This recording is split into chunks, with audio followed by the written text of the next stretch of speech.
అప్పట్లో బ్యాంకులు ఉండేవి కాదు కదా పెద్దమ్మా. ఉండేది మళ్ళీ డబ్బులు ఎట్లా దాచుకునేటోళ్ళు? అంటే ఉండిలో వేసుకునేది, ఎత్తి పెట్టుకునేది. ఆ రోజుల్లో సంపాదన తక్కువైనా కుటుంబ ఖర్చులు ఎట్లా మేనేజ్ చేసేటోళ్ళు? ఊర్లోకి వచ్చిన బియ్యం అనుకోవడం, వండుకొని తినడం అట్లా ఉండే మా పరిస్థితి. ఉలవ మళ్ళీ గంజి, జన సంగటి, సద సంగటి, ఉలవ, కొర్రమ్మలి, సింతొక్కు అట్లా తిన్నాం. అప్పటి ధరలకి ఇప్పటి ధరలకి మీరు గమనించిన పెద్ద మార్పులు ఏమన్నాయి? ఇప్పుడు మేడమే. ఇప్పుడు బాగా పువ్వులు తింటున్నారు, అప్పుడు కొర్ర పువ్వ. పిల్లల చదువులు, పెళ్లిళ్ళ గురించి అప్పట్లో ముందు జాగ్రత్తలు ఎట్లా తీసుకుంటుంది? అప్పుడు ఆ పెళ్లిళ్ళ గురించి అప్పుడు ఆ బుకాల ఎదురు కట్నాలు ఇచ్చి చేస్తుంది. వాళ్ళే మంచి బియ్యము అట్లా అవి చేసుకుంటారు. అప్పుడు పాసాలే కదా, ఇవాళ లడ్డు, బూందీలు, మిచ్చర పెడుతున్నారా అన్నం పప్పు.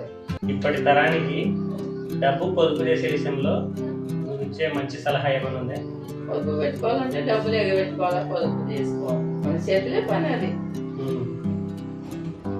అప్పట్లో స్థలాలు, పొలాలు కొనడం గురించి మీ ఆలోచనలు ఎట్లుండేవి?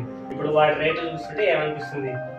ఇప్పుడు రేట్లు చూస్తే కొనుక్కోవాలనుకుంటాము, దుడ్డు లేవు. అప్పట్లో బంగారం అనేది ఒక అలంకారం కోసం తీసుకునేటోళ్ళ, అంటే అదొక నిజంగా పెరుగుతుంది రేపు పొద్దున ఇట్లా పెరుగుతుంది దానికంటే తీసి పెట్టుకుంటుంది. తెలియదు ఒక అలంకారం కోసం కొన్నారా? అంతే. ఇట్లా పెరుగుతుందంటే నాయబ్బ దండి తీసి పెట్టుకుంటుంది అప్పట్లో. ఇప్పుడంటే అన్ని లోన్లు పెడుతున్నారు, అంటే కంతు కట్టుకునే అట్లా ఎన్ని ఏళ్ళు అని పెడతారు, ఇంత కంతు కట్టుకో అన్నట్లా బ్యాలెన్స్ ఇస్తున్నాయి. కానీ అప్పట్లో ఒక పెద్ద వస్తువు గానీ ఇల్లు గానీ కొనాలంటే డబ్బులు అట్లా అసలు ఎట్లా సమకూర్చేది? ఇల్లు కొంటుంటే అప్పట్లో కడుపు జరిగేది పెద్ద పని.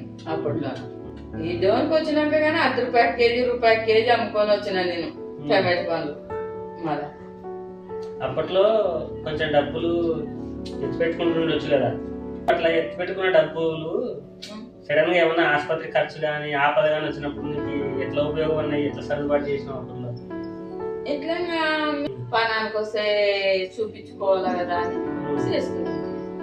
కొట్టసుల్లో ఆ మూట కట్టి పెట్టింది మళ్ళా డబ్బులు. ఆ డబ్బులే అన్న పెళ్లికి వచ్చాయి అవసరానికి. మళ్ళా మధ్యలో స్నానం చేయాలా, నా కొడుకు ఆరోగ్యం బాగాలేకుంటే గవర్నమెంట్ హాస్పిటల్లో మొక్కేంటి చిన్నకి.